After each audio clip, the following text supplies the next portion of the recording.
आपल्या सगळ्यांनाच माहिती आहे की 2 तारखेला महाडमध्ये जी घटना घडली ही महाडच्या इतिहासात कधीही न घडलेली घटना घडली। ह्या निवडणुकीमध्ये निवडणूक सुरू असताना, निवडणूक प्रक्रिया सुरू असताना विकास गोगावले आणि त्याची काही गुंड महाडमध्ये आल्यानंतर जो प्रकार घडला तो संपूर्ण महाराष्ट्राने पाहिला। महाड ही ऐतिहासिक भूमी आहे, छत्रपती शिवाजी महाराज डॉक्टर बाबासाहेब आंबेडकरांच्या पावन स्पर्शाने झालेली भूमी आहे। तर ह्या भूमीमध्ये जे आपण बघितलं ते महाराष्ट्राने बघितलं। आता ही एवढी मोठी घटना घडल्यानंतर आज साधारण 15 तारीख 13 दिवस होऊन गेले। एखादा कोण त्यात मयत झाला असता त्याचं कार्य असतं आणि इतकी गंभीर घटना घडलेली असताना सुद्धा रायगडच्या SP मध्ये आमचा इतका विश्वास होता की खरंच काहीतरी ह्या SP आल्यात तर आम्हाला वाटतं काहीतरी घडेल आणि कायदा आणि सुव्यवस्था ही महाडमध्ये दाखली जाईल असा आम्हाला विश्वास वाटत होता। परंतु तो विश्वास आता आमचा उडालेला आहे, कारण आज घटना घडून एवढे दिवस झाल्यानंतर एकही आरोपी आजपर्यंत ह्याने अटक केलेला नाही, ज्याच्यावरती गंभीर गुन्हे आहेत विकास गोगावलेवरती।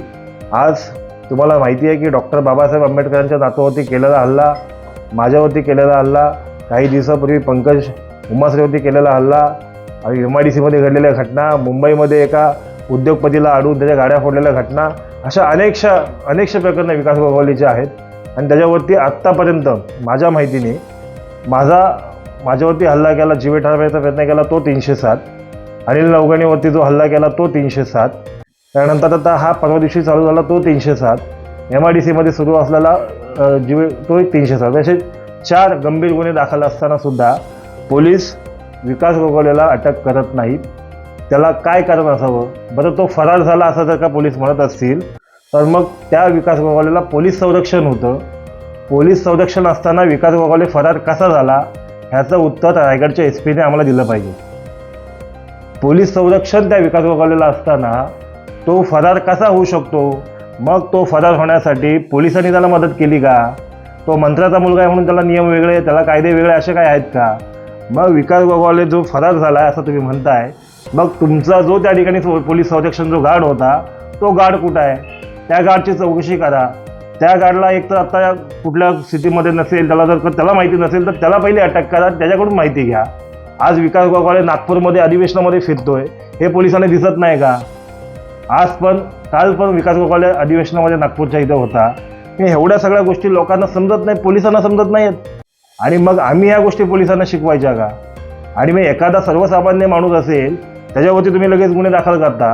मला सांगा, पंकज उमासरेवरती हल्ला झाला त्याच्यावरती 307 दाखल केलं नाही या लोकांनी समोरच्या फिर्यादीवर, आरोपीवर, परंतु ह्या घटनेचा गांभीर्य त्यांनी लक्षात घेतलं आणि लगेच दोघांवरती परस्पर विरोधी गुन्हे दाखल केले। म्हणजे इथं संशय घेण्याची भूमिका पोलिसांवरती येते। पोलीस, जसं काल जयंत पाटील साहेब म्हटले, विधानसभेच्या विधानभवनात पोलिसांबद्दल जयंत पाटलांचं वाक्य आहे, पोलीस काय हजामती करतायत का? हे माझं वाक्य नाही आहे, हे जयंत पाटलांचं विधानसभेतलं वाक्य आहे की जर का तुम्ही एखाद्या आरोपीला अटक करू शकत नाही जो गुन्हेगारी पार्श्वभूमीचा आहे, ठीक आहे, परस्पर विरोधी गुन्हे दाखल केले, समजा नाना जगताप असतील, बाकी लोक असतील, त्यांची काही गुन्हेगारी पार्श्वभूमी नाही आहे, पण ही विकास गोगावलेसारखी की त्याच्यासोबत असलेले जे काही मालुसरे आहेत, बाकीचे आहेत, तुम्ही मला सांगा, त्यांच्यामध्ये एक धनंजय मालुसरे आहे, तो प्रिव्ही कंपनीमध्ये फुकटचा पगार घेतो, तो कामावर नाही तरी त्याला प्रिव्ही कंपनी पगार देते। दुसरा आहे तो त्याचाच भाऊ आहे, त्याचं नाव आहे वैभव मालुसरे, आता तो सुद्धा फरार आहे। आता कंपनीतनं 1 दिवस 2 दिवस जरी एखादा माणूस गायब झाला तरी त्या कंपनी त्या माणसाला टर्मिनेट करण्याचं हे देतं आणि प्रिव्ही कंपनीमधून फुकटचा पगार घेणारी 2 लोक त्यामध्ये आरोपी आहेत। असे अनेकसे विषय आहेत की त्यामध्ये ही घटना आपल्याला दिसून येते की पोलिसांना कुठेतरी संरक्षण देण्याचा प्रयत्न करतायत। माझी तर स्पष्ट मागणी आहे की DYSP काळेंची कुठल्याही परिस्थितीमध्ये ह्यामध्ये येणाऱ्या निवडणुकीमध्ये आम्हाला ते नको आहेत। महाडची नगरपालिका अतिशय सेन्सिटिव्ह पद्धतीने निवडणुका झाल्या, आमच्या आता निवडणुका सुरू होतील, येणाऱ्या जिल्हा परिषदेच्या निवडणुका सुरू होतील, त्या निवडणुकीमध्ये DYSP जर काळे असतील तर ही निवडणूक कुठल्याही पद्धतीने पारदर्शक होणार नाही।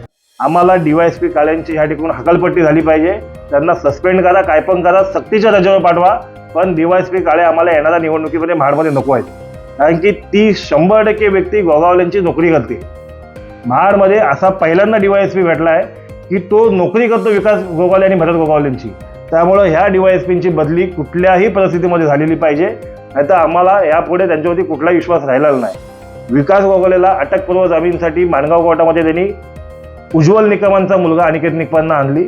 कोर्टाने त्यांना कुठल्याही प्रकारचं मला वाटतं दिलेलं नाही आहे. 1-2 दिवसात तारीख आहे, त्या तारखेला सुद्धा आम्ही अपोज केलं आहे की विकास गोगावलेला कुठल्याही परिस्थितीत कोर्टाने ह्या ठिकाणी जामीन देऊ नये. म्हणून आम्ही आमचे वकील सुद्धा लावले, सरकारी वकिलांना पण आम्ही सांगितले, पोलिसांना जे आयो आहेत खाडे त्यांना सांगितले की हा जो तपास आहे व्यवस्थित करा, विकास गोगावलेची गुन्हेगारी पार्श्वभूमी कोर्टासमोर मांडा, त्याला कुठल्याही परिस्थितीत अटकपूर्व जामीन मिळाला नाही पाहिजे.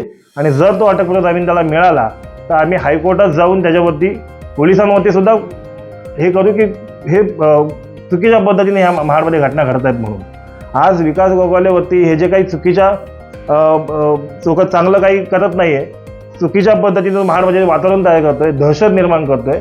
आणि ती दहशत आज जर विकास गोगावलेला अटकपूर्व जामीन मिळाला ना तर काय होणार आहे? मग निवडणुकीमध्ये पुढे लोकांना काय वाटेल, आम्ही कोणालाही मारू, कोणालाही फटकवू, आमचा नेता सुटतोय. पण आज त्यांचा नेता फरार आहे. आज नेता फरार आहे तर कार्यकर्त्यांची सगळ्यांची गोची झाली. आता ह्या सगळ्या गोष्टीमध्ये काल परवा महाडमध्ये एक कार्यक्रम असताना माझ्याकडे जे व्हिडिओ आहेत, तो व्हिडिओमध्ये तिकडून फोनवरती बोलतोय आणि सगळ्यांना शुभेच्छा देतोय. मग पोलिसांना ह्या गोष्टी दिसत नाहीत का की तो फोनवरून कोणाशी बोलतोय, कोणाशी चर्चा करतोय, कोणाला शुभेच्छा देतोय? ह्या पोलिसांनी तपास कसा करावा ह्या लोकांनी आम्ही सांगायचं काय लोकांना? त्यामुळे पोलीस यंत्रणेवरती विश्वास उडत चाललाय. कायदा सुव्यवस्थेचं राज्य राहिलेलं दिसून येत नाहीये. आमची पत्रकारांच्या माध्यमातून महाराष्ट्र राज्याच्या गृहमंत्र्यांना, मुख्यमंत्र्यांना विनंती आहे की महाडमधील मंत्री भरत गोगावले यांचे चिरंजीव विकास गोगावले यांना अटक करण्यासाठी तुम्ही कृपया करून SP मॅडमना आदेश द्या. तसेच त्या व्यक्तीला येणाऱ्या निवडणुकीमध्ये महाडमधून नव्हे तर रायगड जिल्ह्यातून हद्दपार करा, अशा प्रकारचा प्रस्ताव महाडच्या PI कडून SP कडे जाऊन तो SP ने तो प्रस्ताव मान्य करून विकास गोगावलेला येणाऱ्या निवडणुकीमधून हद्द करावा अशी आमची मागणी आहे. यासाठी आजची तात्काळ पत्रकार परिषद लावले. अनेक मुद्दे आहेत, या मुद्द्यामध्ये मला बोलता आलं असतं, परंतु आज मला वाटतं येणाऱ्या काही दिवसांमध्ये स्थानिक स्वराज्य निवडणुका जाहीर होतील. त्या निवडणुकीमध्ये दहशत निर्माण करून जर का मतदारांवरती जर का त्याचा प्रभाव पडणार असेल तर निवडणूक आयोगाने सुद्धा ह्याची दखल घेतली हवी पाहिजे. कुठलाही संबंध नसताना, त्या ठिकाणी तो उमेदवार नसताना तो डायरेक्ट त्या मतदानाच्या बूथमध्ये जातो आणि त्या ठिकाणी लोकांना धमकवतो. त्या ठिकाणी जाऊन तिथल्या बूथ प्रतिनिधी असतील किंवा तिथले जे अधिकारी असतील त्यांना धमकवतो की कुठल्या प्रकारचा न्याय चाललाय महाडमध्ये. तर आपल्या पत्रकारांना माझी विनंती आहे की कृपया हा विषय महाडच्या ह्या ऐतिहासिक भूमीला एकदम कलंक लागणारा विषय आहे, तर कृपया करून हा विषय आपण घ्यावा. महाडच्या DYSP वरती विश्वास नाही, पण तो रायगडच्या SP वरती जो विश्वास आमचा होता तो पण उडत चाललाय. परंतु त्यांनी ह्याच्यामध्ये काही कारवाई केली तर आम्हाला सर्वसामान्य जनतेला वाटेल की खरोखर SP मॅडम काहीतरी करतायत. आम्हाला विनंती आहे की ह्या आमच्या ज्या मागण्या केल्या त्या पूर्ण करा आणि तुमच्या माध्यमातून संपूर्ण जनतेला मेसेज जाऊ द्या की महाडमध्ये दहशत कोणी निर्माण करत असेल, मग तो मंत्र्याचा मुलगा असेल किंवा मंत्री असतील, तर त्यांच्यावरती ही कारवाई व्हायलाच पाहिजे. मग पुढे कायदा हा सर्वांसाठी समान आहे हा लोकांना समजला पाहिजे. म्हणून आजची पत्रकार परिषद आयोजित केली होती. मी तुमचा मनापासून आभार मानतो.